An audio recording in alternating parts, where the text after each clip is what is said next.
Welcome to another episode of Lifelong Learner. This is the Out of Class edition with Ben, Janesh, and Matt. Hope you enjoy. Welcome back, everyone, to another episode of Lifelong Learner. I feel like this is the travelling roadshow and everyone's been everywhere and I've been still here. Matt and Ben, welcome. Mate, it's good to see you. Look, you have been somewhere. You look like you're on the Days of Our Lives set. You've got a strong filter running today. No, mate, it's just my morning skin routine. It just gives me this glowing appearance each day, mate. It's natural. I wake up like this. It's a strong filter. My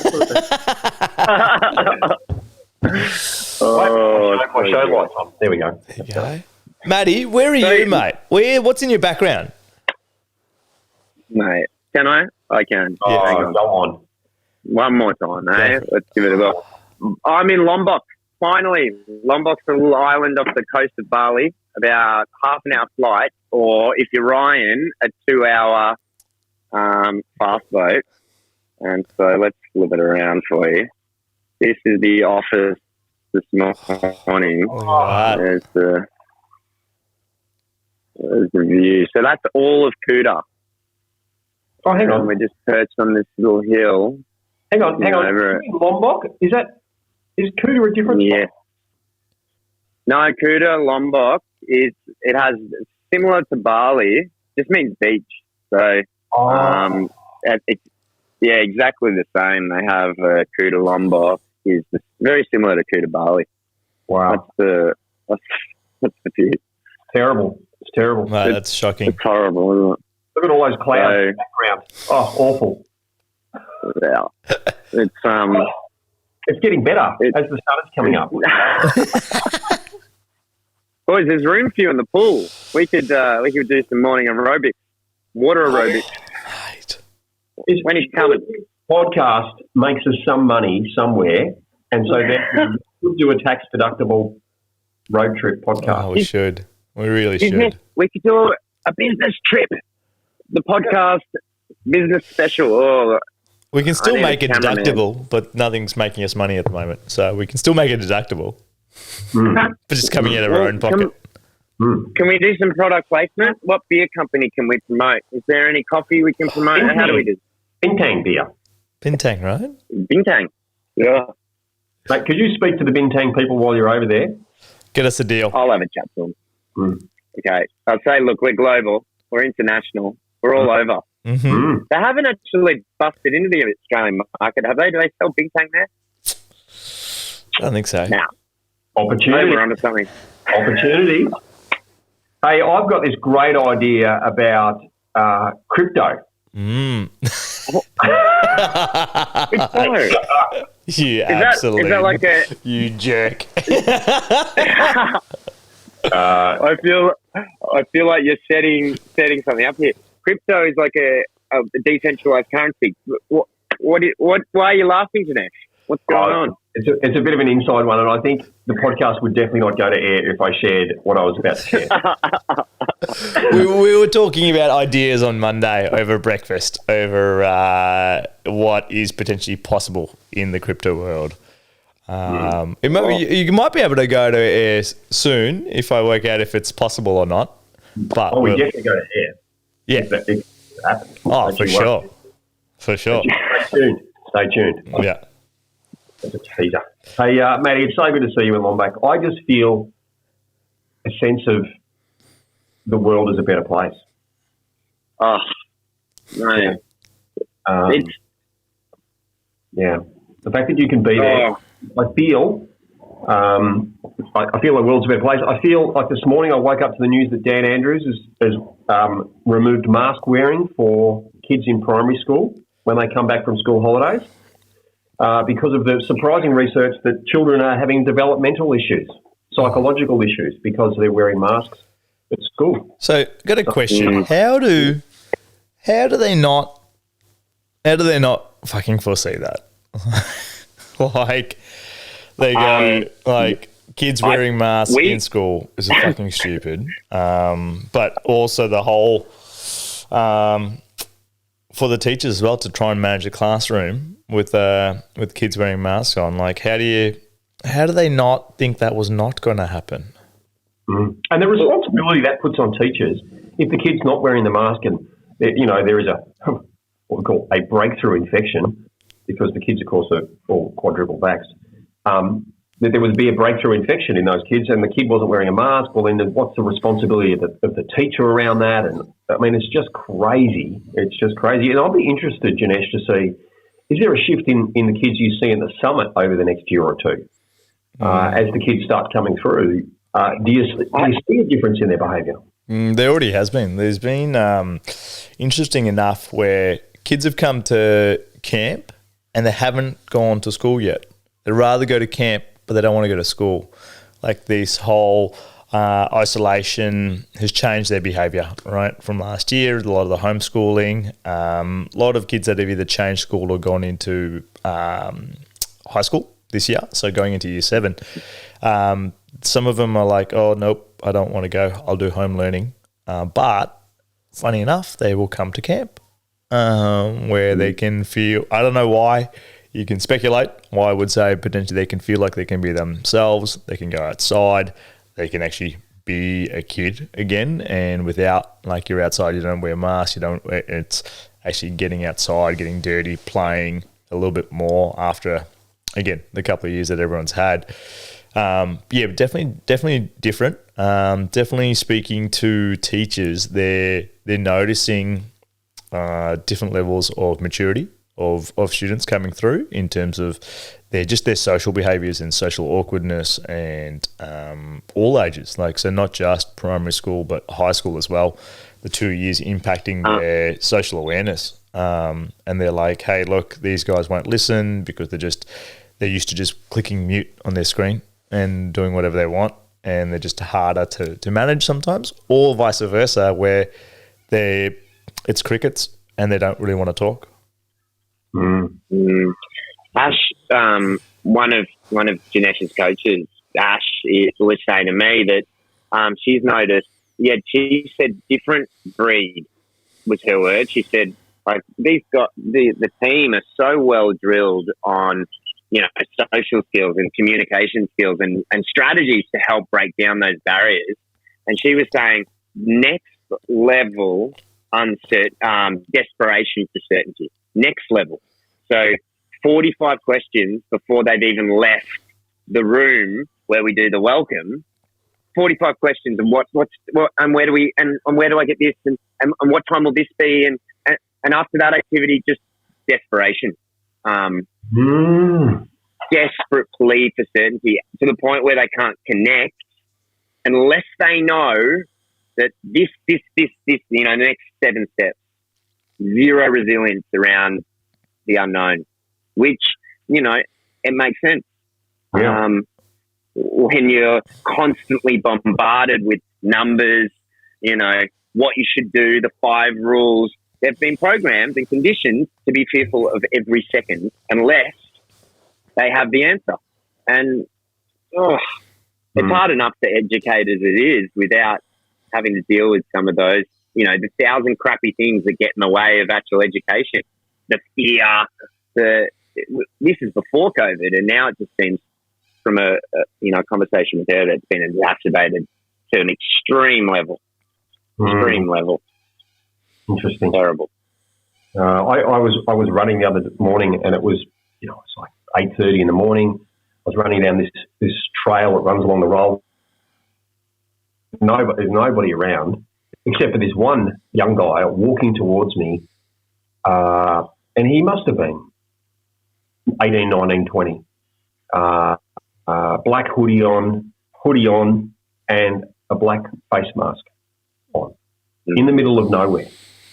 And I'm seeing a little bit more of that, where people there's absolutely no need to wear a mask. My internet connection just played up then. Back again? Yeah, you're back. You're back. Yeah, am I back again? We could hear your voice. Am I back again? Yes, you're back. Dinesh, am I back? Yeah, you're back, Matt. Oh, cool. Absolutely no need to. And there are absolutely no need to wearing a mask. They're covered to not engage. Benny, your internet connection, right? You're spotty. You're spotty. Matt, how does Matt have better? How does Matt have better connection on an island in Indonesia, and you're in an affluent area in Victoria, mate, and you are frozen on the screen, and we can't hear you? It's funny that you say that, Janesh. This is the best internet I've had. Oh, it is. 2 months traveling across Australia. This is the best. Right. And do you know how much it cost me? $5. Right. 50 gig. Benny, are you back with us? Have you fixed the internet there on the peninsula? I'm back. I'm back. I'm back. I was finished. I was just saying. I was chatting with someone, and they were saying that they're noticing people they're putting headphones in, which was always a social blocker. Like, put your headphones in. You can't hear anyone, and also people go, "Oh, they've got headphones in. I won't engage with them because they can't hear me." They're doing that, and they're putting the mask on. Now they can go out in public and not engage at all. Yeah, that means zero spatial awareness as well. Like you can't sense anything. If your sight's gone and half your face is covered up, it's mind blowing. I'll tell you what, it was super interesting for me. You know, when you arrive somewhere new, there's the COVID dance. There's that conversation. What are the rules in the area? Mate, last night I'm trying to work out what the rules are here. What are the rules there? Yeah, guy, explain to me. Boys, I just don't want to embarrass myself. I want to make a good impression. I've just got here. Do I wear a mask inside? Do it. They go, Matty, you just carry on with your life. We don't do any of that. We don't. We just do our thing, and we carry on. There's no news. They're not watching the news. I'm generalising. This is my friendship group, but they're like, Lombok is just, it's no different to how it was. We just carry on. We do our thing. It's just a different thing here. I think, they're saying, look, some old people did die, but old people are dying. This sounds harsh, but they're dying anyway. The guys are like, life goes on here. Like, it's raw, and there's no fear. They're just like, nah, we carry on. Bobby was saying that at the beginning in 2021, they were chilling on the beach like they always do at about 9 o'clock at night, and the army came around and they said, you've got to go to bed.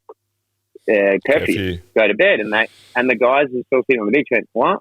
No, we're not doing that. And the guy's like, no, you have to. You do have to go. And they're like, no, we're not going. Sorry. And refused. What I can gather is that this is so remote, and it really is. There's not a lot of people, particularly now, not like Bali where it's, thousands and thousands of people in tiny little space. It's very spread out. So what I can gather is that at the beginning they tried, but they relaxed it and didn't bother enforcing it too much just because there's just so much space here, I would assume. And so the risk is probably really low. It's 31 degrees every day. It's 31 degrees in the water. It's sunny. It's one of the most sunny places in Indonesia. So I think... Mate, I got to tell you, I'm looking at you and hearing you talk, and I'm smelling barley. There's a smell. There's always a bit of burning off somewhere. There's that kind of tropical plant smell. Mate, you're going to be looking at flights straight after this, aren't you? Mate, I am seriously going to be looking at some flights. Boys, I tell you what. So I represent, I'm a stereotypical Aussie, and this place was born out of an Australian on a motorbike with a surfboard exploring the coast. And from them, a few years of them, more and more of them, then suddenly, the next layer of tourists, and then the next layer, and then eventually after 5-6 years of all starting with the explorer surfer, then suddenly you have the mainstream starting to come. And so I'm riding around yesterday, and I'm one of the only white guys on a motorbike. I was going to ask you, what is the tourist like at the moment? Is it still dead quiet, or what is it like? very, very quiet. Bali, oh my gosh, I wish I'd got more footage. No, Poppy Lane 2, so Kuta, Legian Street, Sky Garden, that place where, schoolies and the Australians have made a horrific name for themselves, Bintang Australians, millions of people. There wasn't a single person. I went down the street, not a single person. All those shops, shut. Wow. We were walking down the middle of the street and, 3 years ago, there was 1,000 scooters. You couldn't even cross the road. One just me and Kat walking down the middle of the road. Wow. I was talking to Ryan, who our friend who's just also just come over to Bali. He's staying over at the Mulia, fancy 5-star hotel in the Nusa Dua zone. It's a big hotel. Like, this is a big, I don't know, that they've got to be 500, 800, 900, 1,000. Yeah, like it's a big hotel. Yeah. 4 swimming pools. Yeah, like incredible. It's an incredible place. 10 people. 10 what? Yeah. 10 people, not 10 rooms, 10 people in the entire hotel. But here's the scary thing. Are you ready for the scary thing? Okay. They're doing buffet breakfast every morning. Buffet.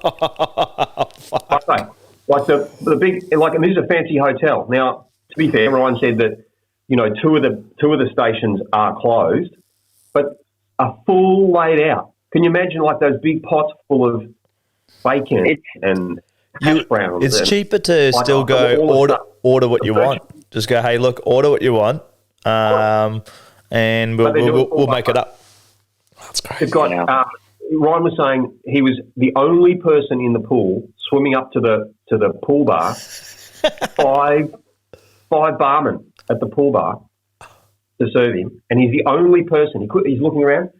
There's only him swimming in the pool, and the only person inside. 5 people behind the bar, and he said, and there were 5 people walking around the pool in case you put your hand up. Can I get a drink? And he was the only one. It's a zombie apocalypse. It's quite, and it is absolutely that vibe. And 80% of their GDP comes from tourism. 80%. So how are they going? I mean, you obviously haven't had much time to catch up with everyone yet, but mate, how are they all? How are the local? We've just been in Lombok very briefly, but they're just carrying on with life. Life is normal. The only pain point they have, this is what they said to me, the only pain point and the only reason we know something's happening is our businesses are bombing. There's nobody here. That's the only reason. That's their only pain point, their only concern. Everything else is the same. The ocean's better. They're like, the surf is amazing. And I think that's what I'm getting at, that when I was riding around on this motorbike, I could see hope in people's eyes. I could see this disbelief because they're like, they know. The phone going, I saw a white man. They're coming. They're coming. This is how it started. 15 years ago. You can see them remembering. Maybe 1-2 years it gets busy after this. This is the beginning. And people are just super welcoming, so eager to chat and practice their English. You can see them going, you represent so much more than just me. You can see them going, maybe the chokehold is going to be let go. You can just, and just my experience has been so much gratitude, and I'm just buzzing on this level of, oh my God, appreciation for everything. And they're just grateful. And you would think that there'd be desperation, because they're just complete poverty, and not at all.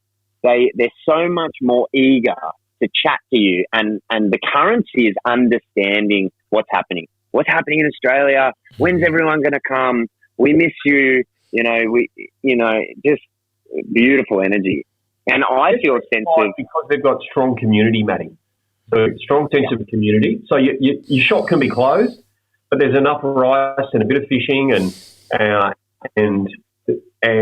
they keep their social structure and community structure together. Yeah. And that's a really big factor. And unfortunately, they didn't have many. They didn't have government handouts like we did. But I was drilling the taxi driver, trying to get a little bit of understanding. What do people feel? What's the feeling associated towards the government? How have they dealt with it? And he's saying 50-50. 50-50. Some people are grateful, some people are pissed off. But he was saying that if you have a government job, you got funding, you got protected. They did look after you. If you had someone in your family who had a government job, you got looked after. It was possible to apply for the things and you could be looked after. If you didn't have someone in your family who had a government job, you were hung out to dry. And it was fend for yourself. And he said, the thing is that we all have each other's backs. So if you didn't have a government job, you didn't have someone in your family with a government job, then you would get help from your community. There would always be food. They would take care of the rice. People would check in. You're going back to a home, with 10 people in it, minimum. You've got grandparents, you've got parents, you've got this generation of kids who are they're the ones that are struggling the most because they're the ones that make money from tourism. The two generations before, they remember making very little money from rice and from farming. So the kids are going back to the families, and the families are going, it's okay, we got this. We can do this. We can survive. We know what to do. So there's this generational thing where they're supporting each other. And now that's opening back up, these guys are hungry and they're going to start making money and share it with the family. So there is this level of protection afforded through community.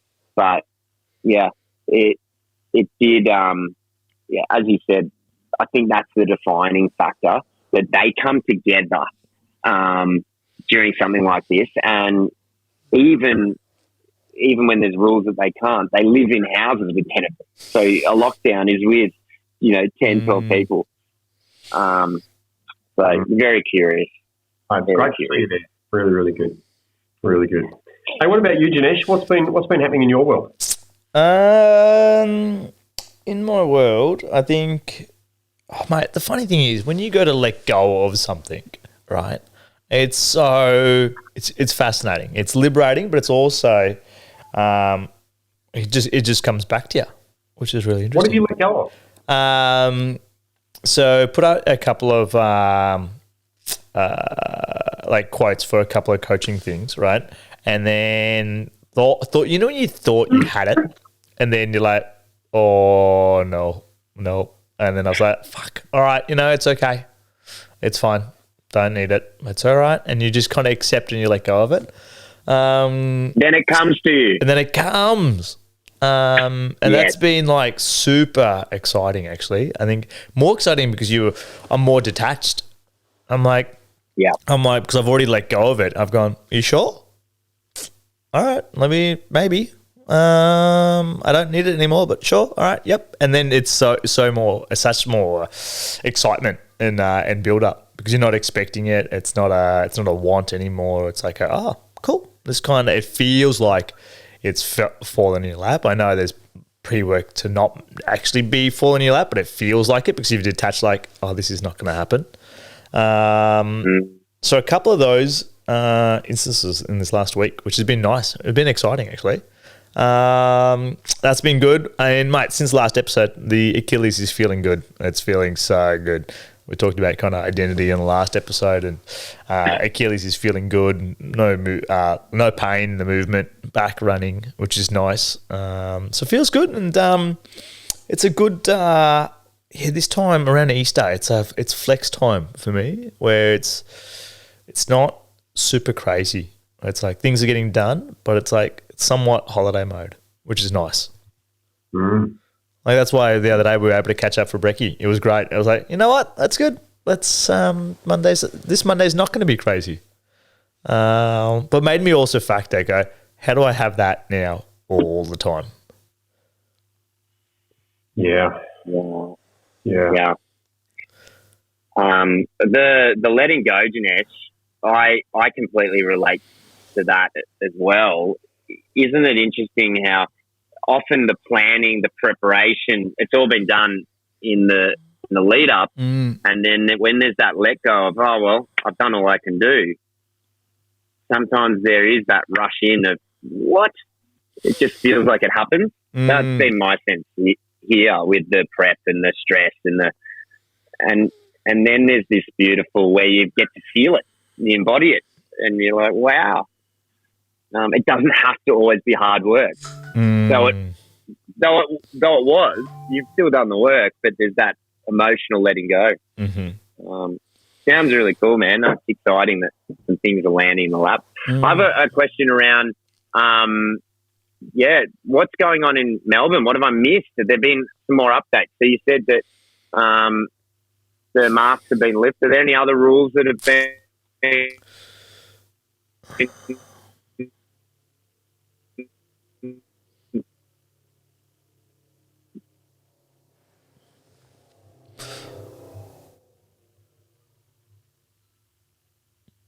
Hold on. Do I still have you both?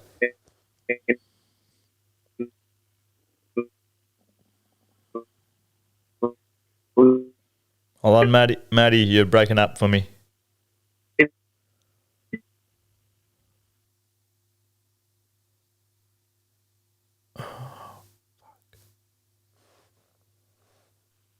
Recording in progress. Hello, I'm back. Yeah. I thought you just deliberately cut out Ben's plug. Yeah. Nah, it was like, it was just, it all frozen. So Ben, sorry, as you were. Oh, sorry, I'll just start again. You're with Dr. Ben Hart. Health Matters, 98.7 on the dial, making health matter to the Mornington Peninsula. And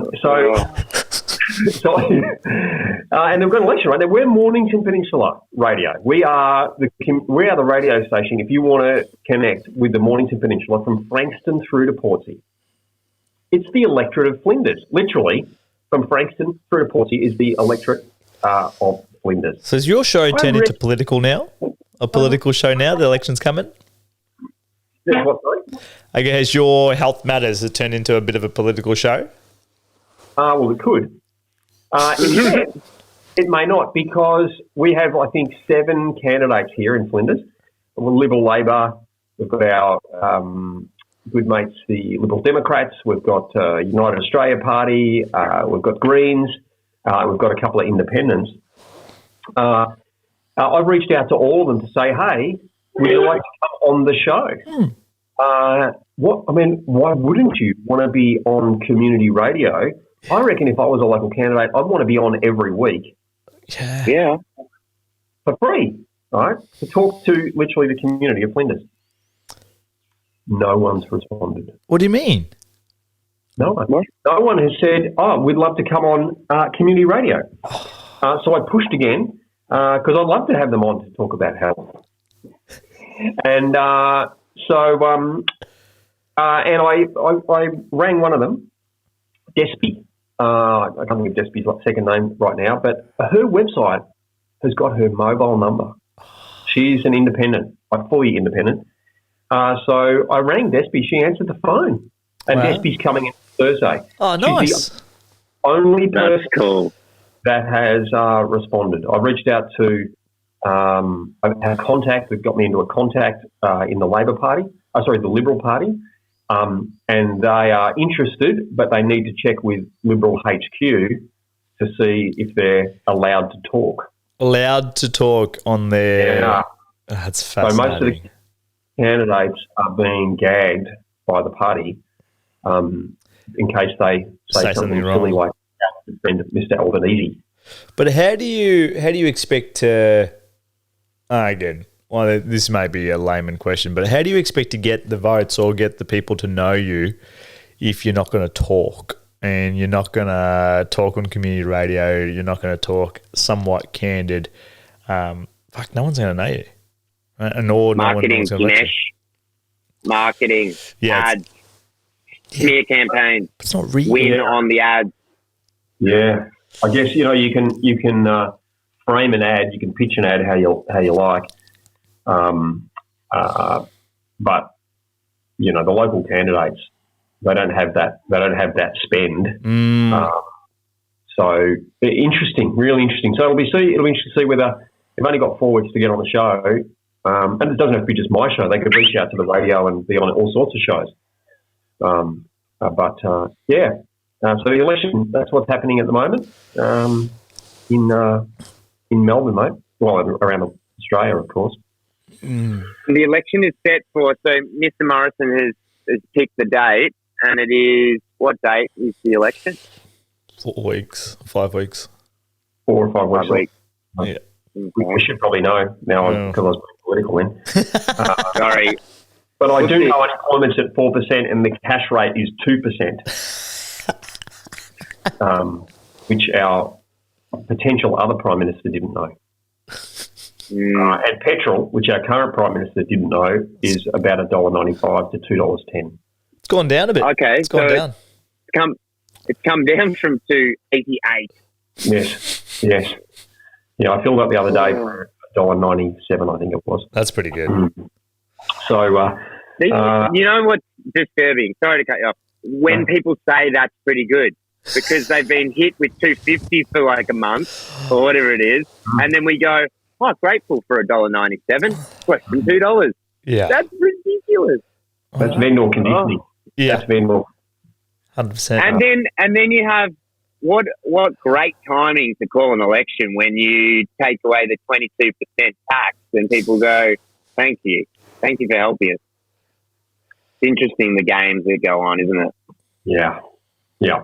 But anyway, so it'll be election conversations in our media, which is good because it amuses the masses and takes their mind off COVID for a while. And Ukraine, I guess, and Russia and the World War III. But we need a bit of reprieve. That's what we need. We need a royal wedding. Yeah, just to spark it up, right? But do you think during this election time there will be some, or they're going to stay away from it, some hard questions about pandemic restrictions, COVID, heart attacks, all of that? I think there's going to be questions around Will Smith slapping Chris Rock. I think they're going to dive into that and really dissect what's happening in Hollywood and the fall of the Oscars. I think that'll take up a good 3 weeks. What is with that? I mean, so that's a reflection of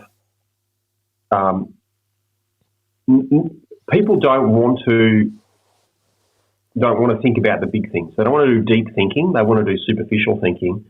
When I saw that, it came up in my Facebook feed. I spent about 2 minutes in the morning on Facebook, and I flicked through, and I flicked for about 2 minutes, and then at the end of 2 minutes, I shut it down.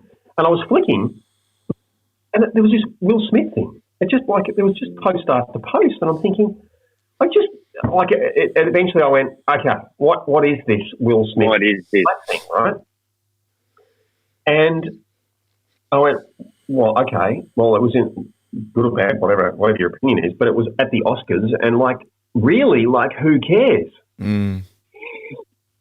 But it was a big story for the media and a big story around the world, and everyone's been talking about it. And I guess it just shows the shallowness of where people are at. No one wants to have the big conversations. Why is my feed not absolutely full of the Ukraine? Why is it not full of that? Yeah. And all the other atrocities or whatever else is occurring? Will slapping someone across the face is hardly an atrocity that deserves it. Well, even newsworthy, right? Like things that people are going to, you know what, or like a healthy debate or a healthy question about, like where there's a rise at the moment, which is it's interesting because it's come up a little bit in mainstream media, but not a lot of the AFL players having some heart complications and other associated complications going on. And I saw a snippet of the Sunday Footy Show. They were openly talking about it, right? And that you would think they've talked about less, and it's spread. It's spread through papers. It's spread through other news channels, and this the whole panel is talking about it, like openly. And it's the first time I've seen it openly in mainstream media going, there's too many of these to be a coincidence. There's too many of these to to be something. And and it's really interesting. They're saying, look, we're not anti-vaxxers. We've got all of our booster jabs and all of that. We've got it. But can someone look into this? Excuse me. Can someone go, why are these young players having heart problems? Why are they getting pulled off the field?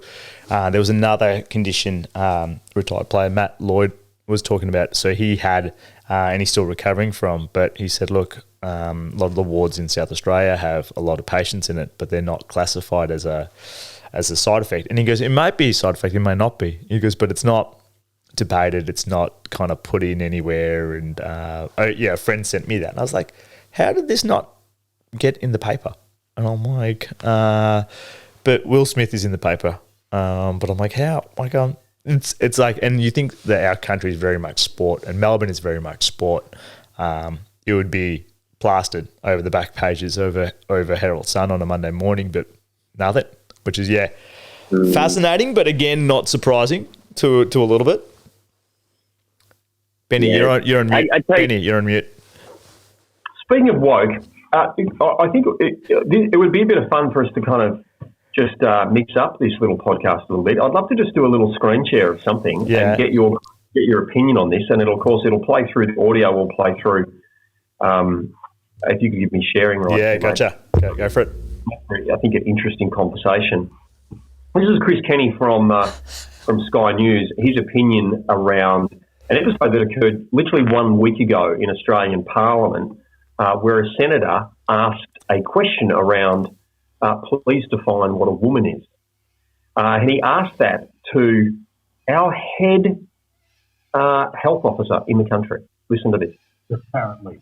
The bureaucrats and doctors, I expect, will get back to the Senate with an answer about what constitutes a woman and what constitutes let me just back a bit. Life-saving operations even on babies before they're born. But we are flummoxed by the most basic question of human biology. Have a listen to Liberal Senator Alex Antic at a Senate hearing yesterday. Can someone please provide me with a definition of what a woman is? Department of Health. Definition of a man. Definition of a woman. Anyone? Pretty basic. Basic stuff. Professor Murphy. I think there are a variety of definitions, and I think perhaps to give it a more fulsome answer, we should take that on notice. You're going to take on notice the question of what a woman is. No, well, there are a variety. It's a very contested space. Well, now that was Professor Brendan Murphy, who was formerly the nation's chief medical officer. Now he heads up the Department of Health, and he has to take that question on notice, apparently. The bureaucrats and doctors, I expect, will get back to the Senate with an answer about what constitutes a woman and what constitutes a man. It goes on, and here's just one more. Recently during the Supreme Court confirmation hearing in the US. Can you provide a definition for the word woman? Can I provide a definition? Mm-hmm. Yeah. I can't. You can't? Not in Okay. this context. So I'm not a The biologist. meaning of the word woman is so unclear and controversial that you can't give me a definition?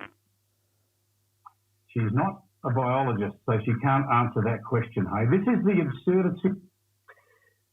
Interesting. Wow. What are your thoughts on that, Maddie? I'd be curious.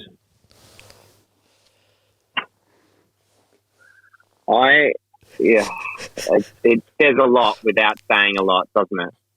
Mm. When you take away, it's actually very depressing. It is. Hey, so I'm curious, what is your definition of a woman and a man, Maddie? Starting with you, we might go around the room. I'm gonna have a crack. You know, Yeah. I feel like I got this. I think a woman, biologically speaking, is a creature Look at him trying to be as broad as possible here. Hey, this is out of class. Just so you remember, this is not the politically correct. Yes. This is the out of class. Yeah. I think that's the point, though, isn't it? That there's so much fear, and mate, you're answering like a politician, mate. Just answer the fucking question, please. This is not the Senate inquiry, mate. Yes, mate. You can't take this on notice. Answer the question. What is your definition?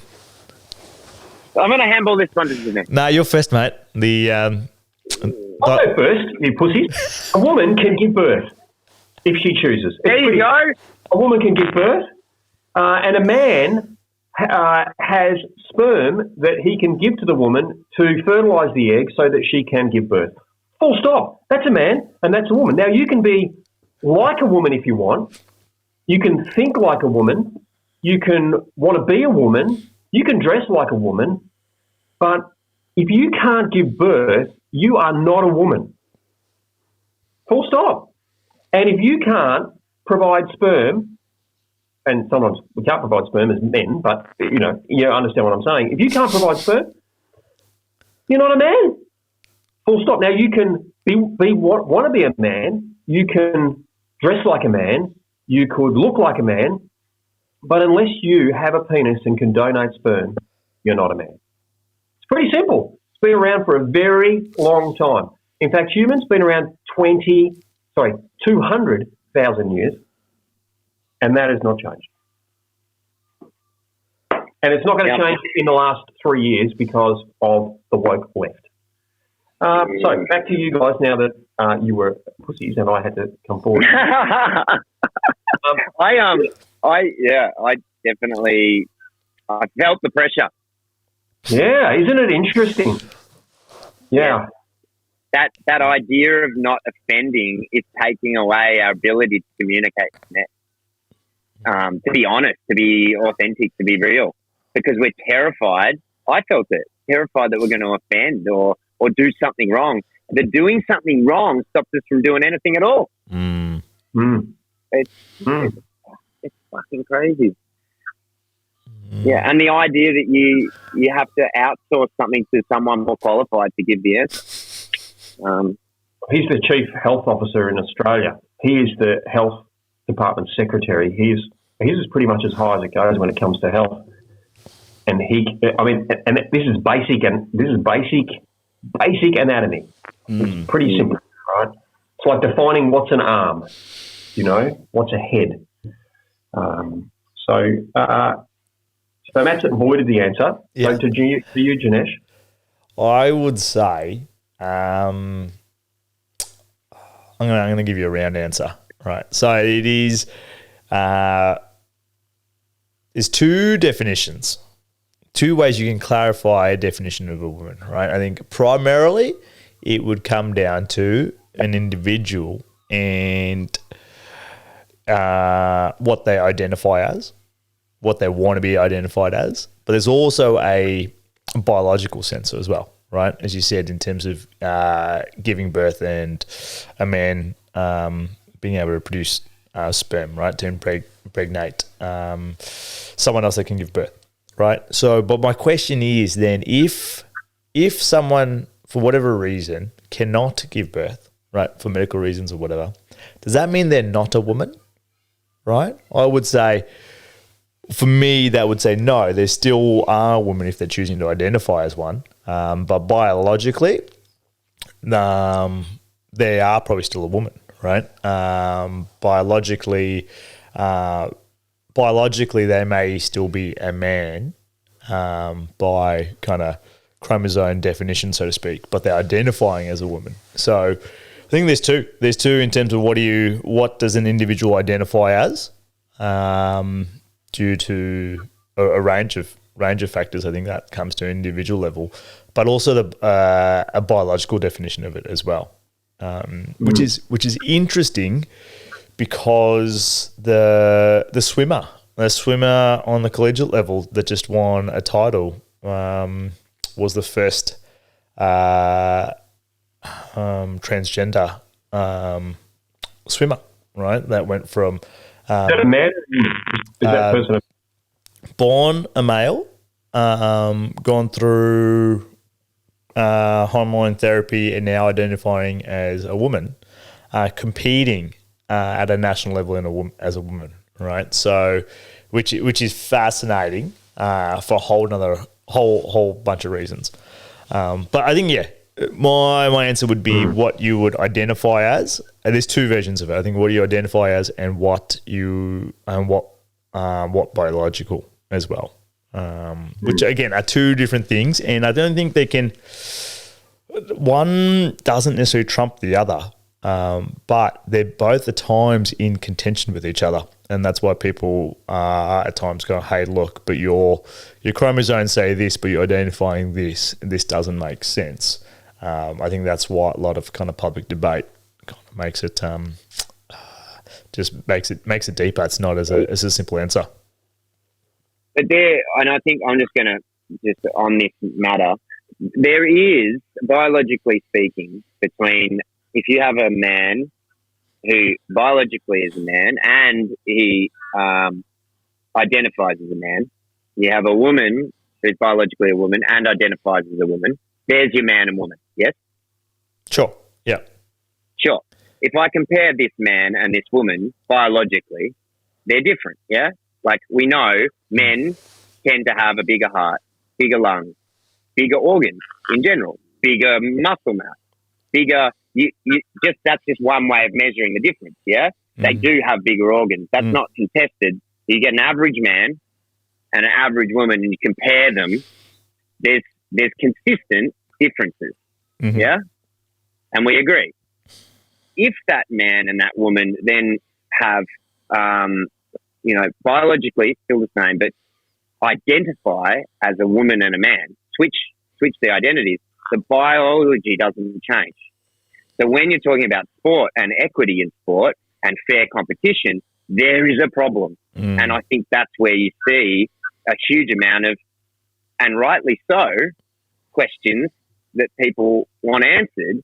And I think that's why, it becomes very tricky when we're dealing with political correctness and having to communicate something that is an idea that we've been taught to communicate. You know what I mean? And it's a challenging topic because you don't want to offend people, but that can't be contested. There are differences. And if you're an athlete and a swimmer, that's a big difference. If you've got a bigger lungs, bigger heart, that's an advantage, surely.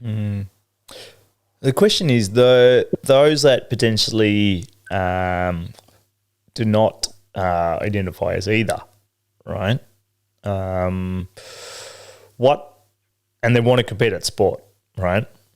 Which one do they do? Which category do they do? It's like there's not globally, there is not a third sector. And I'm not sure. Maybe there should be. But there is no third sector. Maybe we just have a handicap.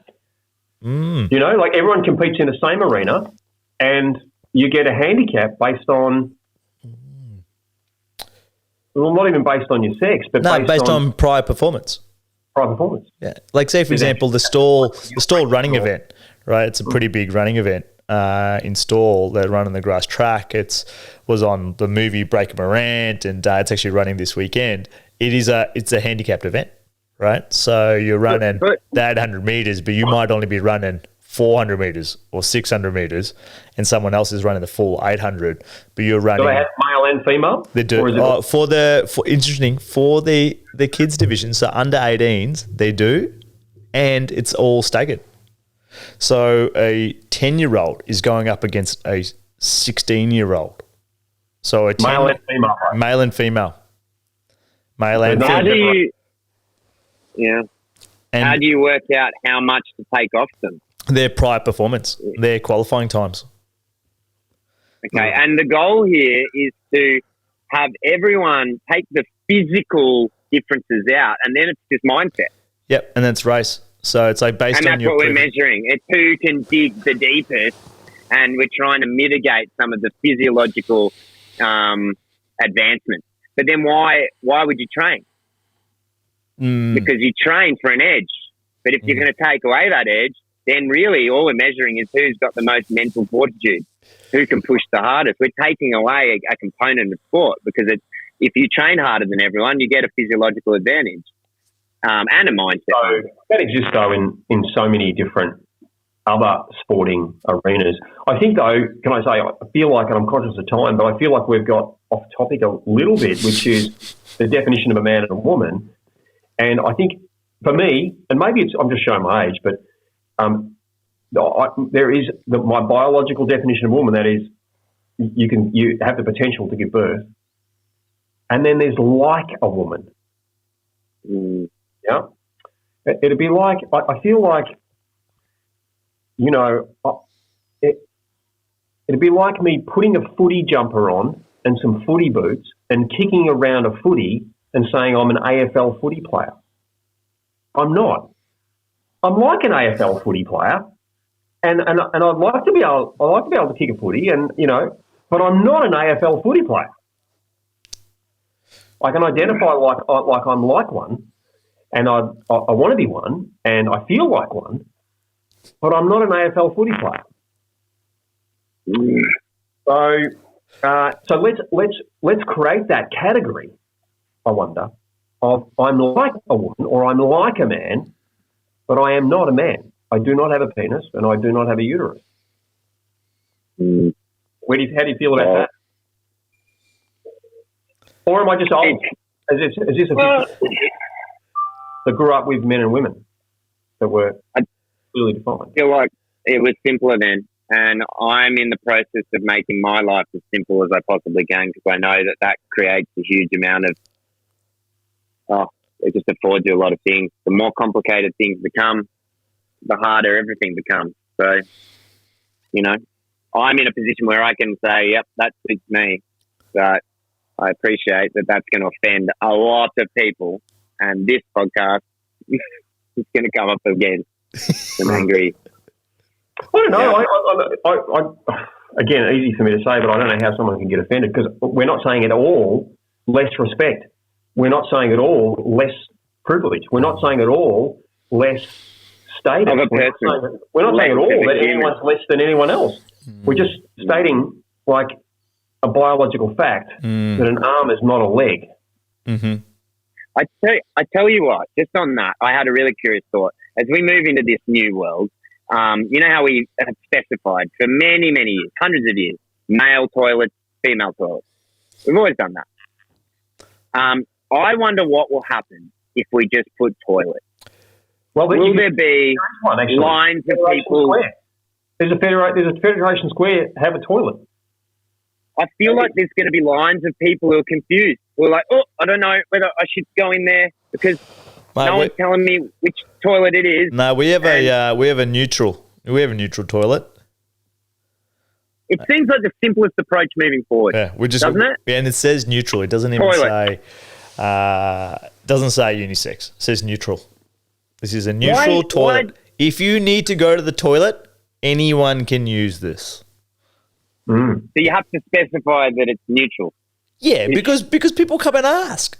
People come and ask. That's my point. Isn't the psychology interesting? If you just put toilet and you don't tell people that anyone can use that toilet, people go, I'm not lining up. I am not lining up. Hey, mate, actually, on the last podcast, you did line up for a toilet, mate. You did the shuffle because you needed to poo after your coffee. And you did I'm going to go sightseeing. Someone's already in there. You did line up. I did line up, but that was number 2s. But as a man, I don't line up for number 1. But if you had gone to the other toilet, you would have been fine. It was just a toilet. Right? I tell you what as well, there's a lot of girls who would say they don't want to go to a boys' toilet. You know, they don't want to go there. And we everywhere. Yeah. It's a very interesting debate you bring up. And just watching that video, it says a lot without anyone here, without me being able to articulate a good response. But it feels like they can't be honest. They can't be. There's no honesty. There's no. They don't even want to open it. They don't want to even open that. Like, hey, look, this is what it is. This is what. Even what we said. Just have a healthy discussion on it. Because they're like, as soon as I say this, I'm going to be held to it. and there's no discussion. There's no like, hey, I'm going to be labelled as that person, right? In either way they go, it's going to be like the feeling of it's not being great to them. It's like this, they can't be congruent. They're just in a people pleaser mode, and I think, as you say, you just kind of umming and ahhing, as you said, Matt, and then you just end up doing nothing. Well, it's because we have a woke left-wing PC media. That, you know, if anybody speaks out, our PC media is on it.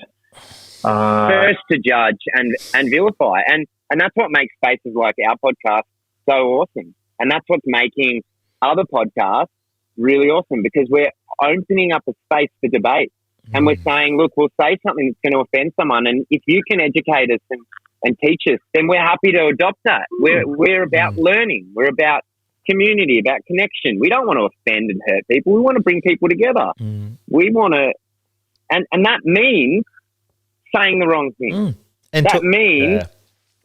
And talking about things that people don't want to talk about, right? People go, oh, we can't really talk about that. I'm like, why the fuck not? You're thinking about it, so let's talk about it. You're thinking about it, so let's talk about it. And isn't it true that when we talk about things, we sometimes get them more clear in our head? We become more certain. We become better people. So let's talk about it, and let's try and work our way through this minefield of madness we've created. And allowing people to share their opinion without shutting them down. As we saw in the last 2 years with people that didn't want to toe the line when it came to vaccination, when it came to mask wearing, where it came to social distancing. People had, if anyone had a different opinion, they were labelled anti-vaxxer, anti-government. They were labelled conspiracy theorists. Whereas, we didn't give people the opportunity across big, broad platforms, from Google to Facebook to our government. You weren't allowed to speak out. You weren't allowed to think differently. You weren't allowed to think differently. Yeah. Which feels North Korea. It does. It does. And that kills ingenuity, doesn't it? That kills the advancement of a society, because, as we were saying before, learning comes from failure, from getting it fucking wrong. How do you learn and develop and grow without making mistakes? If everyone's paralyzed with fear of offending and making mistakes, then we don't grow, we don't advance, we don't become better. And look, humans, our current society was built on debate. It was built on philosophical discussion. From Roman times to before, people sat around and debated beliefs, values, systems. That ability to do that has now disappeared. Scientific debate it's a cornerstone of where we are right now. That's disappeared. That's science, rigor, discussion. I remember, I'm not a scientist, but I remember studying science at school, basic, and discussion is one of the scientific methods. It comes just before conclusion. Where's the fucking discussion? Oh, good point, Matty. You are a scientist, mate. It's they go straight to the conclusion. There's no discussion. It's let's not bring this up for debate. Let's just conclude it. This is there's no hypothesis. Hypothesis straight to conclusion. No experiment. Fuck that. Nope. This is the way. And hey, we're the experts. We've concluded this. Yeah, mate. You're the expert that can't say what a woman is. We just said, look, take care of a pandemic, but you can't say what a woman is. Good expert. So in concluding, which is a nice to wrap up, your conclusion, Matty, I'm curious, if you were to wrap up today's podcast, take homes for the viewer and listeners.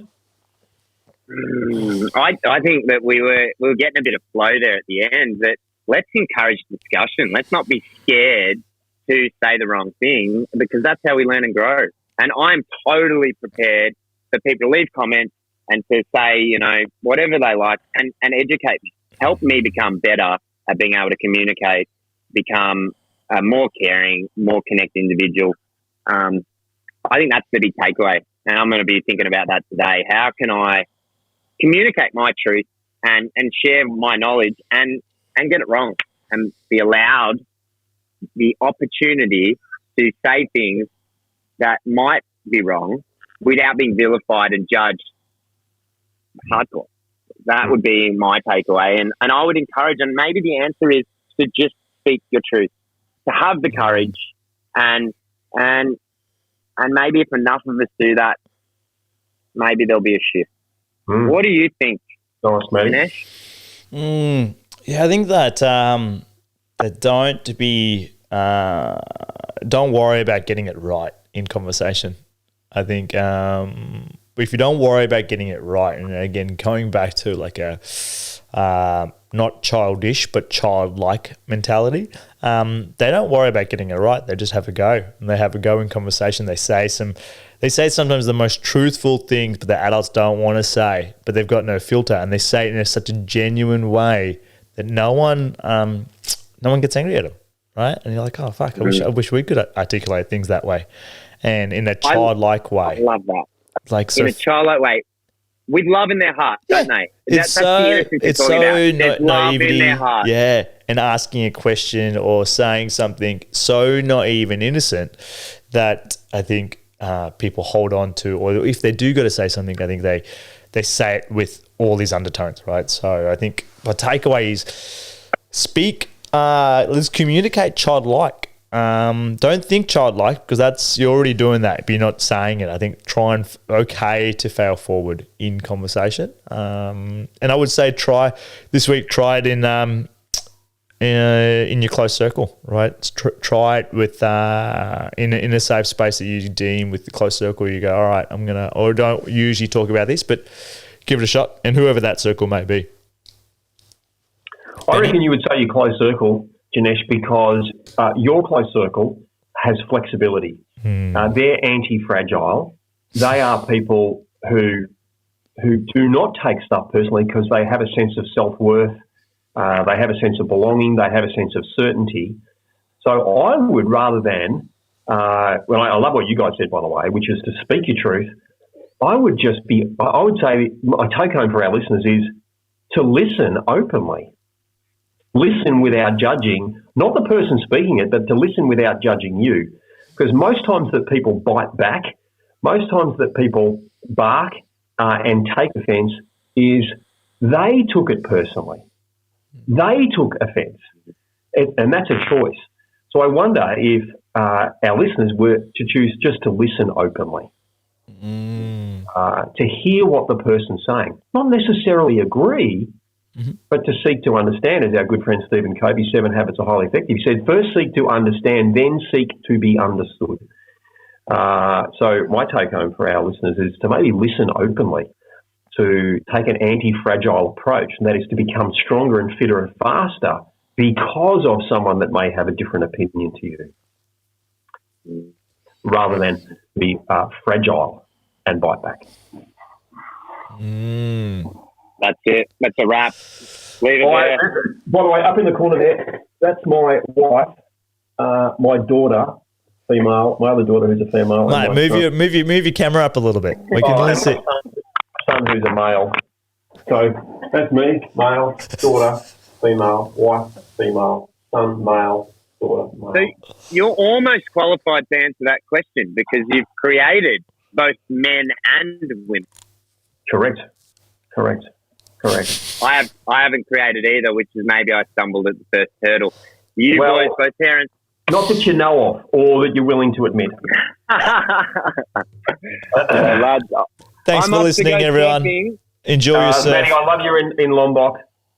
Just so good. It's making my heart sing today. It's made my day. Till next time. Oh, boys. Thanks for listening to another episode of Lifelong Learner. If you like this episode and want to know more and hear other episodes, head over to lifelonglearnerpodcast.com, where you can subscribe to our newsletter, where you'll be the first to know when new podcast episodes come out.